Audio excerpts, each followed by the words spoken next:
welcome to the 2022 Masters World Championships. Brought to you by the PDGA. I'm Grant Zellner, alongside local pro, bringing the local knowledge, Garry Patton. How's it going, guys? I'm excited to watch some disc golf today. You're going to get to talk about a course that you've played a number of times, the infamous Northwood Black course, par 68, more than 10,000 total feet of disc golf. It's a haul. This was a 5-hour round without backups or any other delays of any kind. Yeah, we've played a handful of tournaments out here, and the longest rounds I've seen are over 6 hours. So it's definitely going to be a treat to watch them attack this course. You're looking at hole number 1, a par 3 at 455 feet, playing significantly downhill, so the basket actually is reasonably reachable, especially for players of this caliber. One of the more straightforward holes on the entire course, in that you can see the basket from the tee pad and you know exactly what you need to do. There is OB up the entire left of the fairway. Yep, and about 60 feet long too, the OB comes into play. I think these players are going to be reaching for fairway drivers or mid-ranges, depending on how aggressive they want to get. Your defending world champion right there, Dave Feldberg.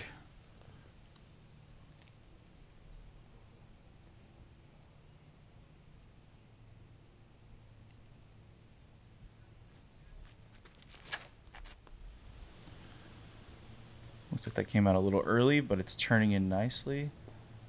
Oh, and he took a kick out of bounds. Took that kick out of bounds down into that sort of creek area off to the left.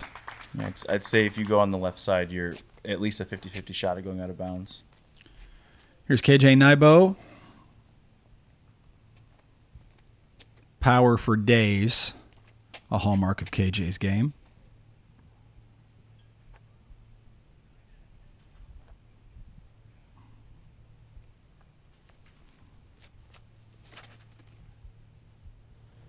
And he's got his over to the right more. Takes an early kick.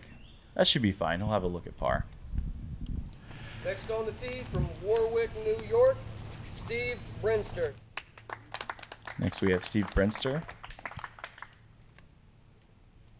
Of note on this course, the number of times a player would get off the tee and immediately turn around and reference whether or not they thought par was salvageable. Almost every hole, it seems like. Par's a good score here, well over 1,000 rated. Yeah, I think par is usually in the 10-25 range or so. Maybe even higher, depending on the field.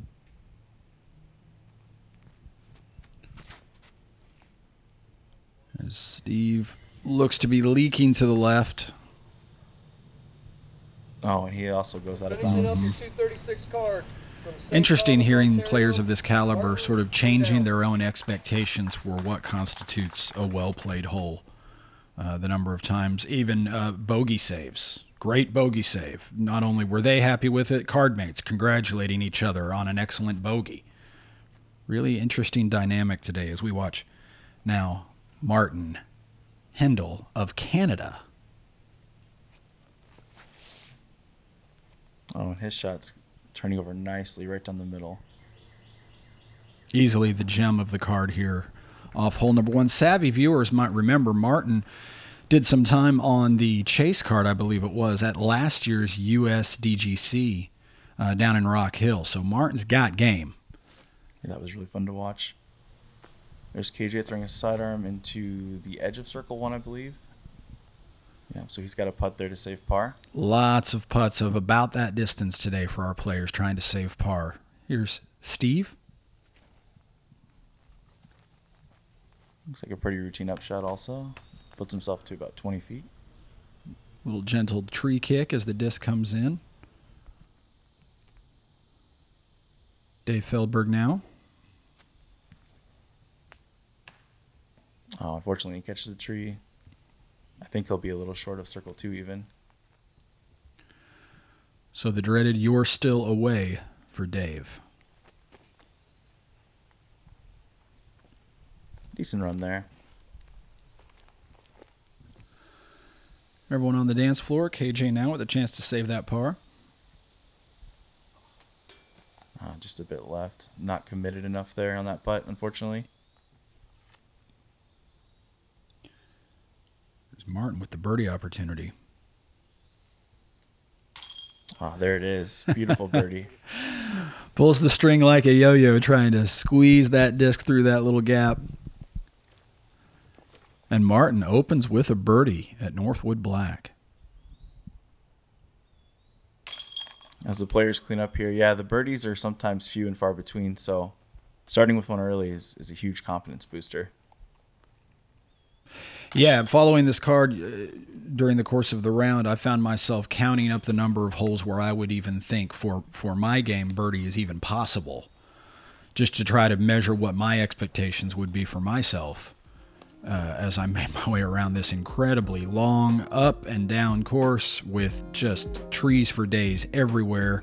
Martin showing us the way here on hole number 1.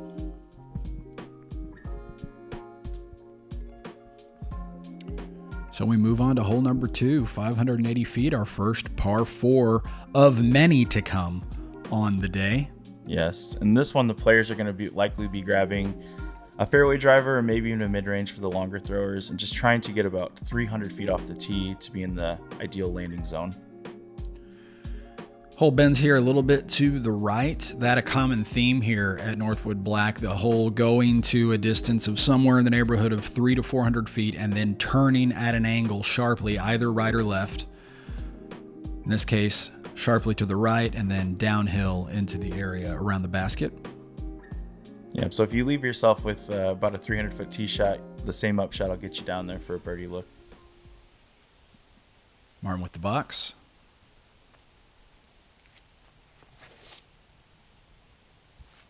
If that pops up, looks to be nicely thrown. He shoves some type of shot into the green. Yeah, just having an angle, usually the goal off the tee here. The problem is, if you can call it a problem, having to hit some gaps with some relatively high power. That's the challenge. Very rarely do you need a max shot with, say, a 12 or 13 speed type driver, but you need close to it with accuracy. Yeah, that's a great statement. KJ up now. He's trying to follow up Dave's nice little tree kick shot there. Just barely outdrove the landing zone. Yeah, kind of goes long there, which is a possibility for somebody with KJ's length. And if you're comfortable with a force over sidearm shot from there, you'll still have a look at the green. It comes out a little low, takes a skip for Brinster, and he's a little out of position, but a par should be easily salvageable. Yeah, still short of the corner here, as you can see. He'll try to shape something around the corner and get as far toward the basket as he can. That looks really nice. Yeah, he's up there, edge of circle 2 maybe? Yeah, just about a little bit further than that, about 125 or so out. Okay. Here's Dave now, still 310 to go.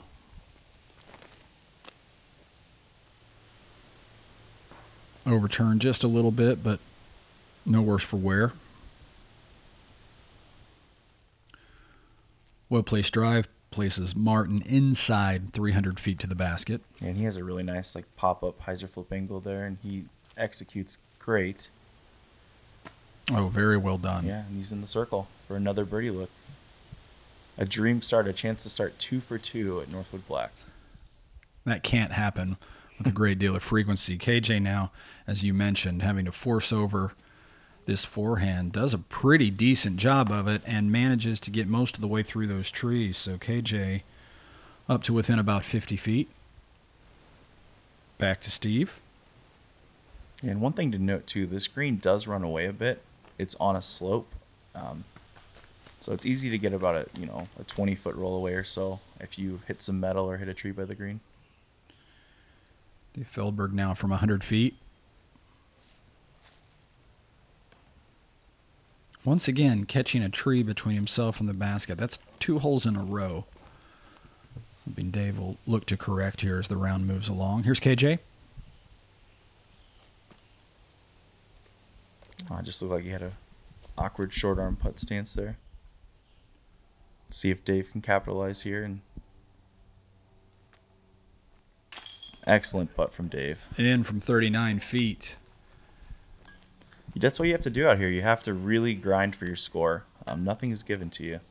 Yeah, after all that, a par and one that he's happy with. Here's Martin now for that second birdie in a row. Oh, excellent. Sneaks it in there, but great birdie.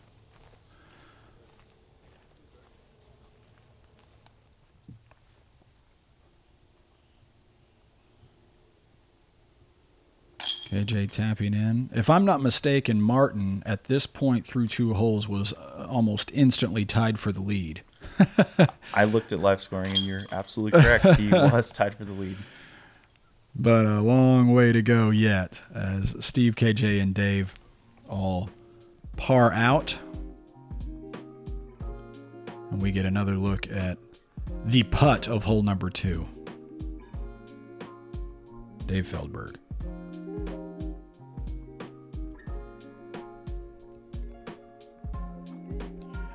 Looking at hole 3, 604 feet, another par 4. Narrow is the gap off of this tee box before getting a little bit of space. You see where the short tee lies here, and just after that, as is typical on a lot of courses, you get a little bit more of an opening. Once again, we've got a corner out here in the 250 to 300 foot mark. We're bending back to the right, and look at this gauntlet all the way into the basket. It's a very good word to describe the upshot. If you don't have a sidearm on this hole, it's proving to be... This is where I like to say Northwood shows its teeth for the first time. That gap for a mid-range is a very late turning mid, and it's a very tough shot. So a sidearm here will go a long way if you have it.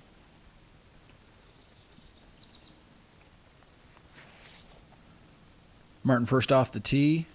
Again, trying to place something, and often players very happy if that tree kick they get, even if it's early, at least puts them out into an open space. So Martin not too disappointed as now Dave quickly up to the box.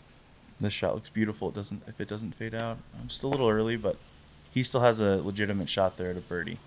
Yeah, very happy to be in the open. KJ next.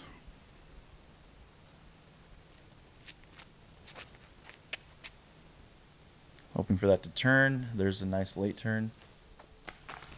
Oh, picture beautiful. perfect. Wow.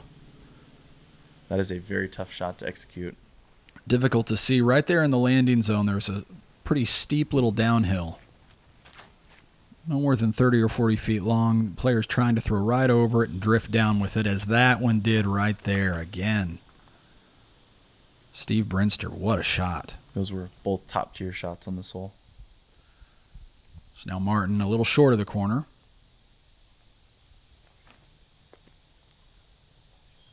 Yeah, just hoping to get down the gap. Oh, and he pushed it a little long. So what you can't see too well is if you push it long past the corner, it's a very steep drop into a creek. I'm saying maybe even 10 feet downhill, and you're left in jail. So Dave trying to correct a little bit from Martin's shot. Does so beautifully. yeah, that looks excellent.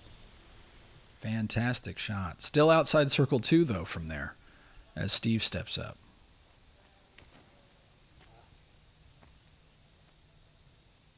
Looks like he snuck through, as long as that fades a bit, yeah. Incredible there from Steve. Pays off that beautiful drive. And here's KJ Nibo.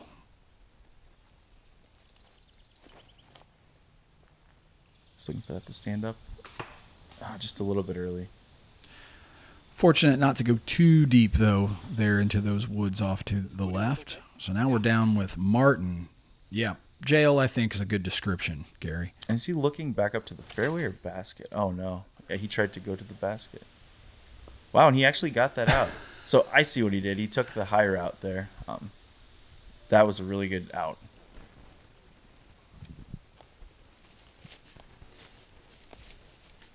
KJ's a pretty tall individual, tries to use that stride to his advantage throughout the course of the day here. And he should be able to get this one up and down routinely. Had he have just rolled a couple more feet, though, down, it would have been a very difficult shot. Nice upshot there from KJ. Very gentle. Well done. Martin still with about 100 feet to go. He left that. That should be okay. Maybe 18 feet there. And quickly over to Dave Feldberg, giving it another this time outside the circle run. Outside circle 2, that is. And quickly to Steve now. Let's see if you can float one in here. Oh, just a little weak side chains, but a very nice run. Martin now, this from 18 to 20. Oh, it just leaves a little bit to the right. So Martin looking at giving both of those birdie strokes that he earned back.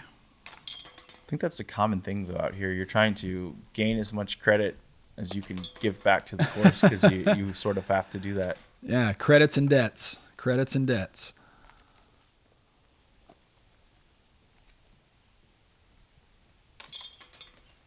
There's that double, dropping Martin back to even par, which only dropped him probably 2 or 3 spots amongst his standing in the field. Yeah, he's probably still in the top 5 at that point.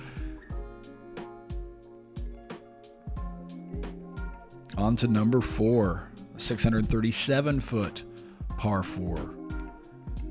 Again, fairly narrow off the tee before a couple of openings, giving players choices of landing areas. You can go for this sort of shorter landing area. You can hope you get through this stretch of a lot of sapling kind of trees to this second landing area. So choices abound for the players before the hole drifts here off to the left, over the creek, and up to the basket. Yeah, there was a big sycamore that we passed in the fairway where the drone went left. I think most of the players will take the high side to the right. It's similar to the last shot, but you need to throw something faster. This is a shot where I think the driver will come out. Dave first off the tee. If that pushes straight, that's going to be excellent. He was a little bit tight to the right, but looks like he got caught up. KJ firing next. So he's sneaking through the right there. It's not. This hole's not the not the hardest up and down if you get off to the right a bit. Here's Steve Brinster. Okay, he's got his down the main gap more. Let's see if he can. Very well played. There's that big sycamore I was talking about there. He should have a realistic shot at birdie from there.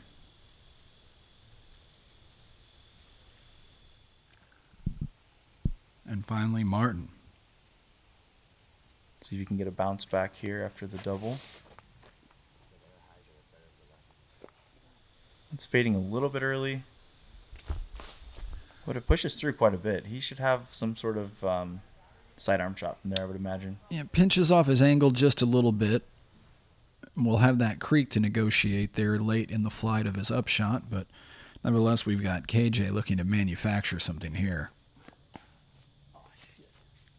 Oh, and that goes left. Similar to hole 3, you're on the opposite side of that creek where if you're short a bit, you can drop down into it. Dave leaning out. Jerking that hand back. And he's also just a little bit early. He did cover some distance, though, so he might have some type of shot from there.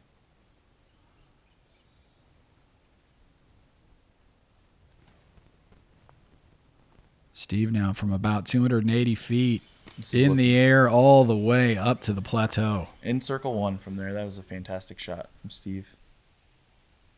Martin's actually about 30 feet closer, but has a less desirable angle. Catches a late tree and drifts back into the woods off to the left. And here we have KJ. His roller went a little bit too far straight. Looks like he has some sort of high anhyzer gap. He got just caught up in the creek. So he's down not far from Martin.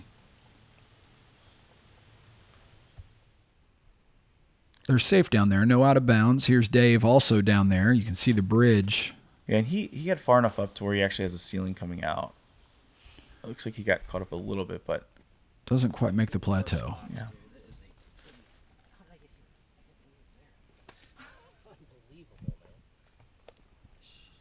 KJ now counting on that height of his to help out just a little bit in this situation. The jumper through the bridge. Excellent jump. jump putt there.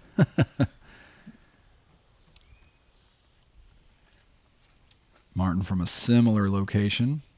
He's probably going to have to go through the bridge as well, I would imagine. You can tell he really, really wants to throw a backhand here. I think the bush is cutting off his tighter forehand angle.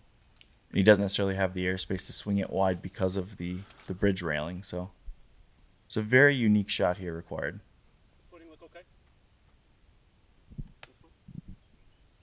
Not uncommon to see players in this particular division eschew the forehand unless they absolutely have no other option. A lot of players in this sort of era in disc golf didn't go to the forehand as a tool they wanted to use a lot. Yeah, that's very fair. Backhand was the way of the game when these gentlemen and ladies of this era were coming of age, as Dave just smashes. Splits the uprights. Beautiful putt there. And also credit to Martin for a beautiful Patton pending shot also.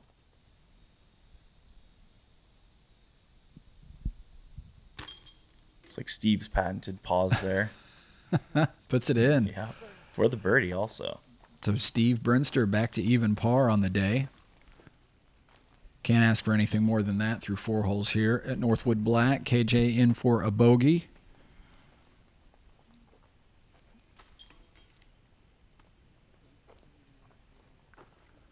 Martin saves par from the creek.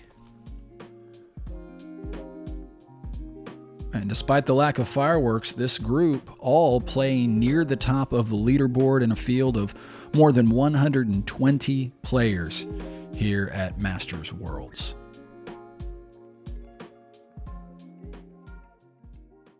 Play disc Golf. Pelaan frisbeegolfia. Spill disc golf. Yeah. To help recognize players of all ages and backgrounds, we are excited to announce the PDGA Global Master Series. Beginning January 2023, anyone competing in a Masters division at a PDGA-sanctioned tournament will qualify. You'll be ranked with other players in your division from around the world. And the player with the 8 highest rated rounds will become a PDGA Global Master Series champion. Visit pdga.com/GMS.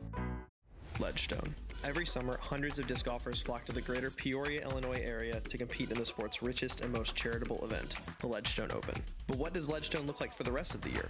On the surface, Ledgestone is one of disc golf's leading retailers, but look a little closer and you'll find a group of motivated individuals providing the best possible service to the disc golf community. So whether you're building a bag, wanting to support your favorite pro, or looking to add to your disc golf wardrobe, choose the retailer that's as passionate about the sport as you are. Choose Ledgestone. Hole number 5, 451 feet short by the standards of many of the par 4s here at Northwood Black. Yeah, finally a reprieve from I'd say the difficult par 4s. It's probably the easiest par 4 you're going to get on the course. You've got a very specific landing zone here that you need to accomplish so that you can make this very sharp angle up toward the basket. An incredibly sharp angle, really. It's shaped like a number 7, really, and you're standing at the base on the tee pad. So you need to land this shot in a particular zone of about 40 feet or so. Yeah, I'd say it's about 225 to 250. Steve That was a great kick. just makes the corner thanks to that kick. Well done. If you go a little tight of that tree, you can still have a shot, but it usually makes you have to throw an uncomfortable sidearm, where if you go past the big tree, you'll have a more comfortable Anheuser shot. And Dave's just a little bit tight there. He should be able to get his par, no problem. There's Martin now.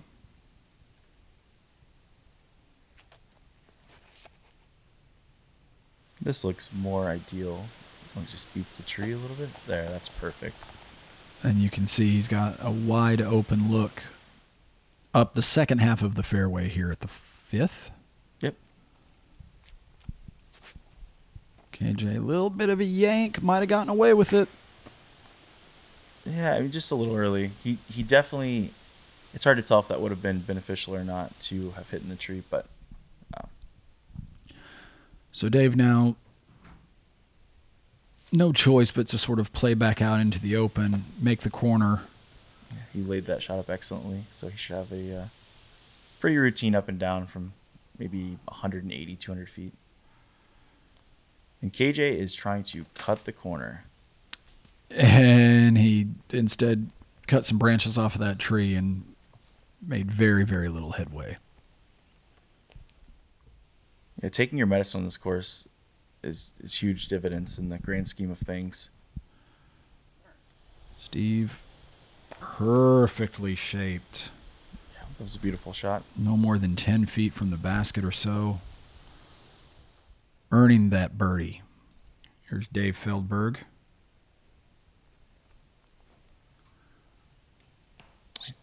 Oh, double tree kick.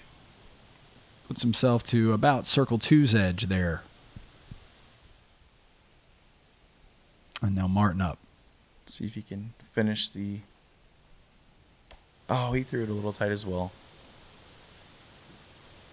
But that should be an easy par. KJ daring to go with another overhand shot. This one works out a little better. Yeah, would that creep into the edge of the circle there? About 42 feet. Okay. Just outside. I think KJ's already thrown 3 shots at an overhead angle in the last 2 holes. Not surprising here in the woods of Peoria. Martin up under the basket. Here's Dave Feldberg from about 60 feet. Oh, chains and basket, but not the bottom of the basket. Yeah, very nice run from Dave. KJ now from about 42. Uh-oh, air ball. He'll have some work.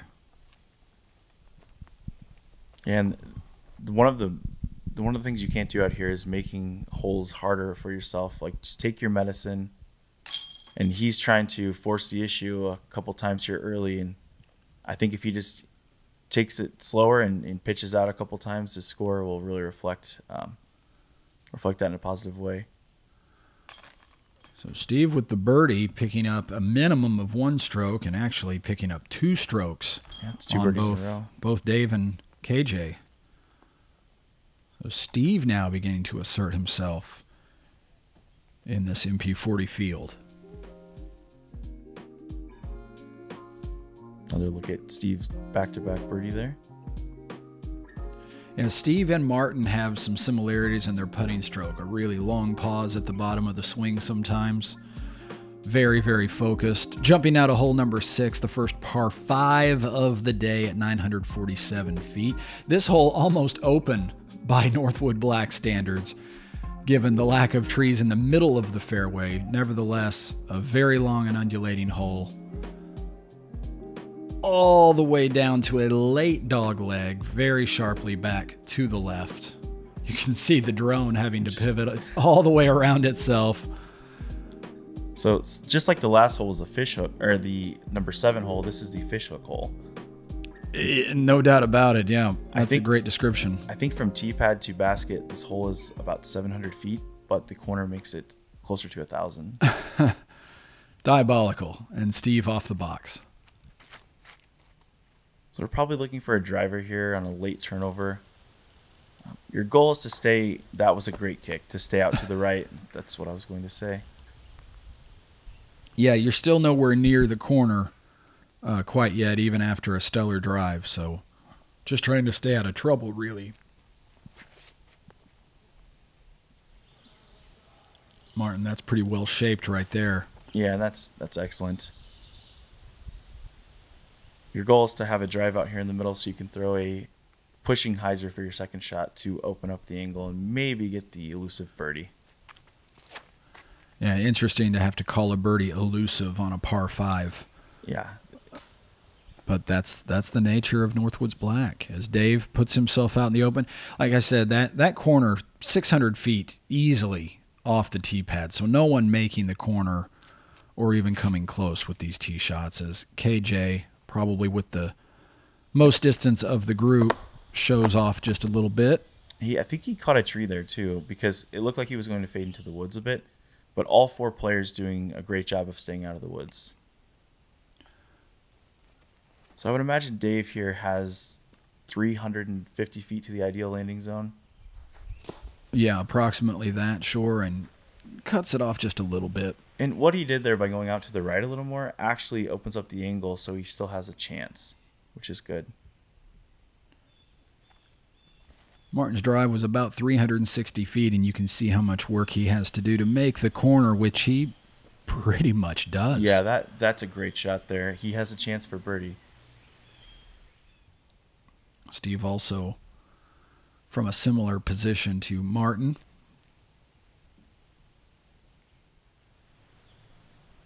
The shot also looks great. He got caught a little early, but there's a tight gap through there.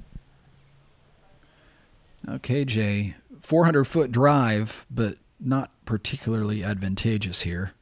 I can see KJ's stance, too. He's standing in the appropriate stance for the shape of the hole where the basket's actually to his left. Right, of it. Yeah, almost looks like he's taking his lie beside the disc instead of behind it, but that's exactly the way it's supposed to be done.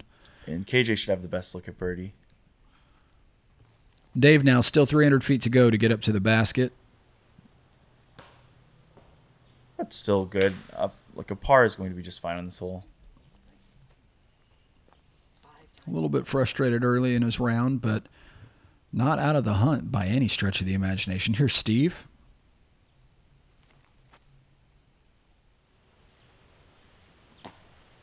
Oh, wow. Big skip right up and over the basket. And that's a putt for birdie, so that's a great hole so far.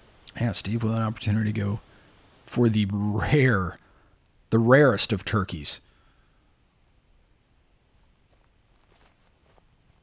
Martin looks to follow Steve's line. Keeping things low. The basket is, the area around the basket, that is, sloping down from the players. Mm-hmm. Not the first time we've seen that, nor will it be the last. And see, here's KJ's upshot left him with just a wide open look at the basket. Oh, and he pulls it a little bit, though. Hopefully that can fight through. And it does. Gets back out in the open, loses a bit of distance, but nevertheless inside the circle.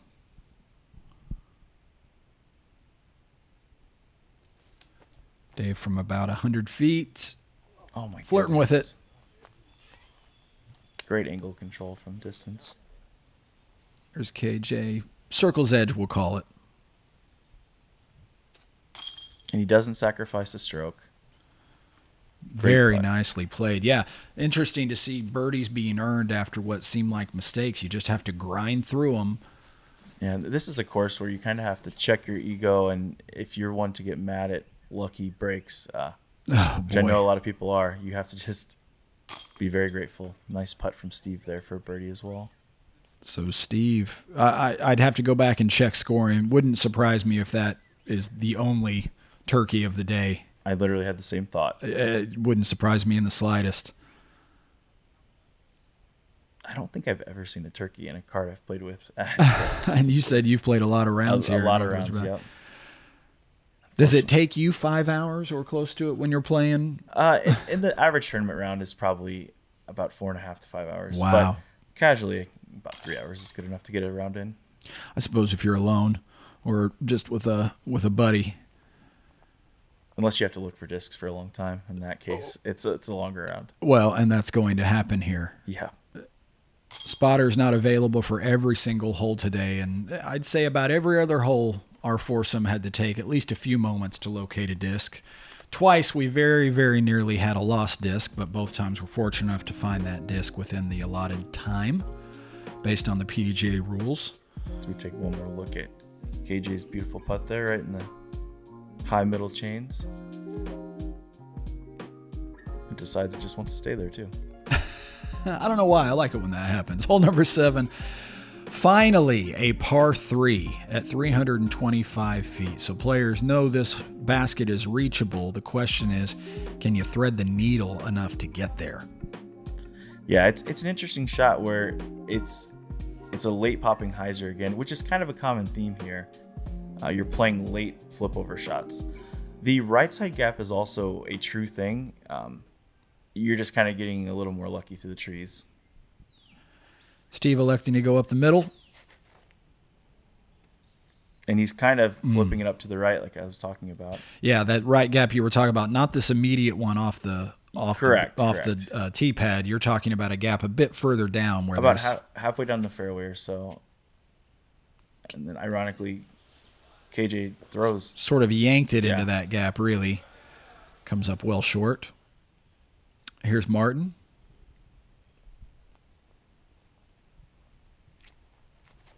Throwing down a roller. Interesting. It really was. Oh, catches a late tree. I've actually had a friend advocating the roller on this hole, and I didn't credit him with a good shot idea, so maybe he's onto something. Here's Dave.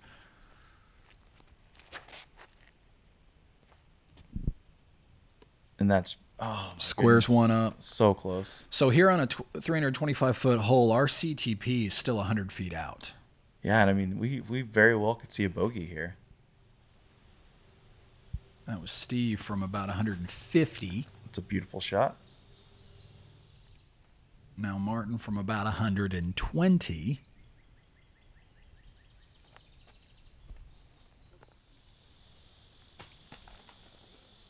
A little bit of work left, but that's manageable. Dave Feldberg is just over 100 feet away from the basket. He's given every putt a run so far. And now your CTP winner, KJ Nibo from 100 feet. It looked like he laid that up nicely. So on the shortest hole we've played yet on the day, Martin in for the par, had the most work left to do, and we're looking at a likely par frame. Yeah, and it's important, none of the players dropped the shot on this hole, which is huge in the quest here at shooting a good round. But it just shows you at this course you truly can't let your head slip out of it for even a moment. Yeah, really just need to keep yourself very even-keeled. Fortunately, we didn't see a player kick right or left really hard in this hole because it can get very hairy, as you could imagine. That was KJ with the last tap in there.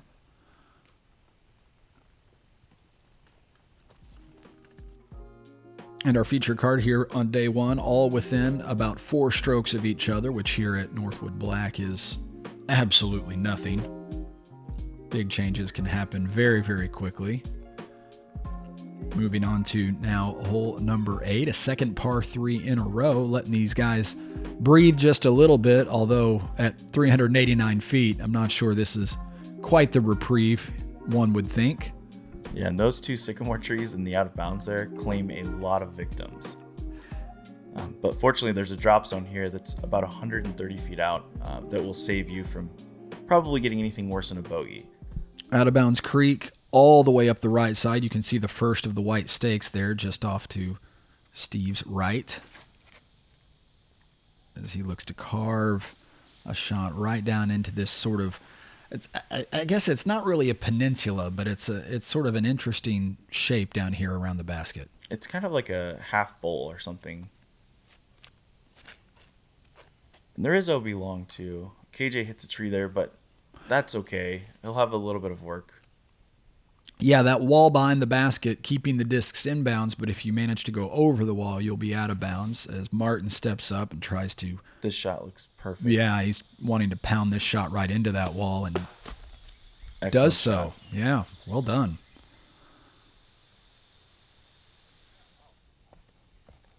Dave looking to match the last shot.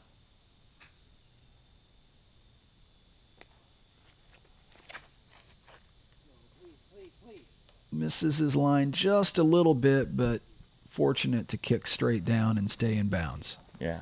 It's rare to see 4 people stay in bounds on this hole in a card.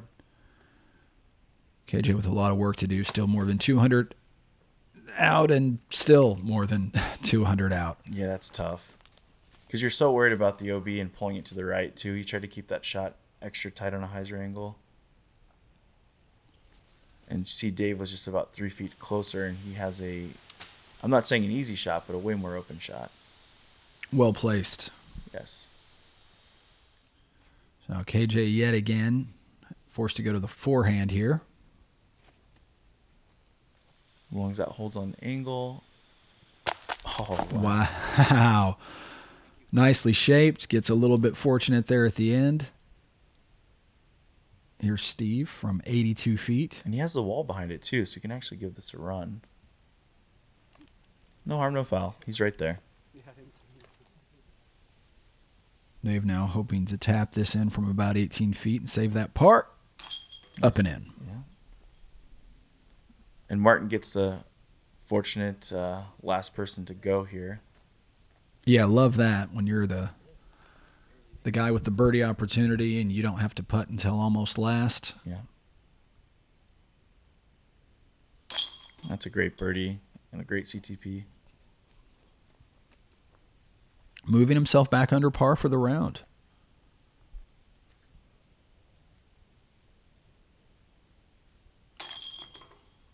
KJ saves that bogey.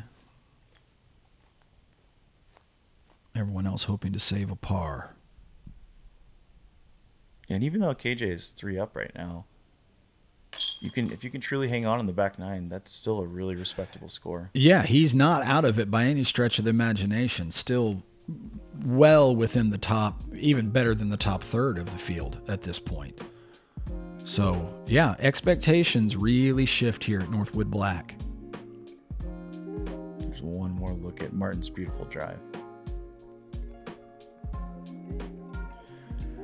And finally, closing out this opening 9 here of the 2022 Masters World Championships. Par 4 at 732 feet. Yeah. Similar in theme to what we've been seeing with some late turns in the fairway. So forcing the players to choose a landing area to go for first and then take on the rest of the challenge. This is a very long 732 feet. Similar to hole 6, you want your drive to turn over late, and the landing zone is so difficult to reach off the tee.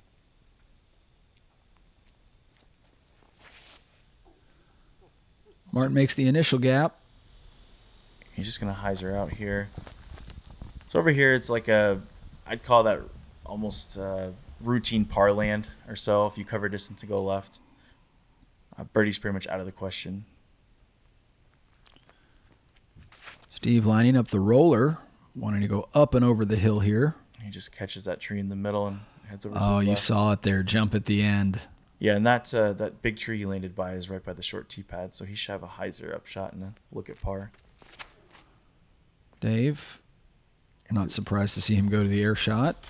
That shot was almost incredible. Oh. He's still right there in the middle, though. Happy to be out in the open. Here's KJ. A little bit overturned, and then the late kick straight further out of bounds. This one of those examples I mentioned earlier, Gary, where players had to search quite a long time for this disc, had started the clock. Yeah, and not out of bounds, but in the woods. In the woods, yeah. Nearly lost this disc, but managed to find it. It's like natural out of bounds, if you will. It sort of is. KJ forced to go to the roller after finding that disc. And so from where he landed there, I still believe he's at least 350 away from the basket. Here's Steve. And they're all stuck in hyzer land, as I was thinking. As long as he pushes that, he should have something from there. Gets to the corner. And you can see here that the landing zone is still about 60 feet in front of Dave, maybe 80 feet. Yeah, at least, and he's still over 400 feet from the basket there, too. So yeah, look at this shot. That was a great roller. Honestly, if you could have a stress-free par on 9 half the time, I think most people would sign up for it. Oh, I think just about every player today would have taken a guaranteed par on a number of holes here at Northwood Black. So looks like Martin left that a little bit low. Yeah. Yeah, not happy with that effort. Here he is up again. Like I said, this is probably 350, 60 feet. And he looks like he just piped the gap. Oh, look at this. That shot's unbelievable. Amazing shot.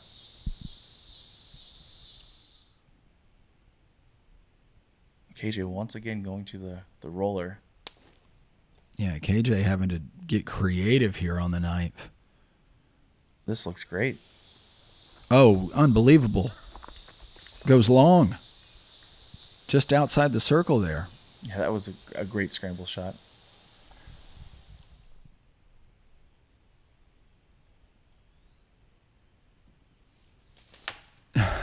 That's not Bigfoot. That's Steve Brinster. And he seemed to hit a very large vine hanging from the tree. Yeah, the kind of obstacle you don't really see until you hit it. Disappointed in that. There's Dave Feldberg. He pulled that a bit. Yeah, just about 140 out. That the third or fourth time he's been in that 100 to 150 foot range and hasn't managed to get all the way up to the basket. So Dave's a little bit frustrated. Yeah, I feel like his mistakes have been just easy fixes. It'll just take him a little bit of time, but if he stops pulling the disc, releasing, a little bit late, he's going to be doing really great. Here's Dave from about 60 feet. He hasn't failed to run one yet, and his first time he pushes it out a little bit to the right. KJ now from just outside the circle. He pulls it a little bit as well. Airballs that, so he'll still have another 20 feet or so for the comebacker.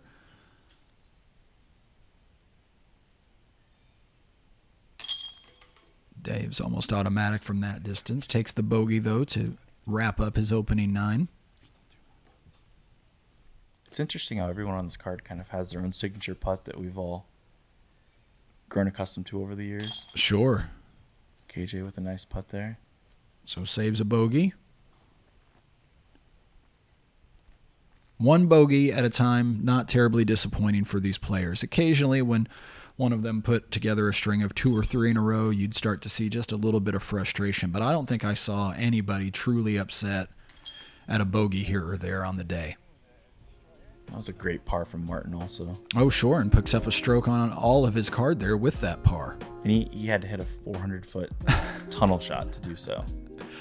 Amazing stuff as this feature card wraps up their opening 9 of this long World Championships. At least 5 rounds plus a final 9 for these players, depending on how they do, making the cut, of course. And there you have it. 2 players in this feature card under par through 9 holes. An amazing feat. Make sure you like, subscribe, and follow the PDGA on all our social media channels for continuing coverage of the 2022 PDGA Masters and Junior Disc Golf World Championships.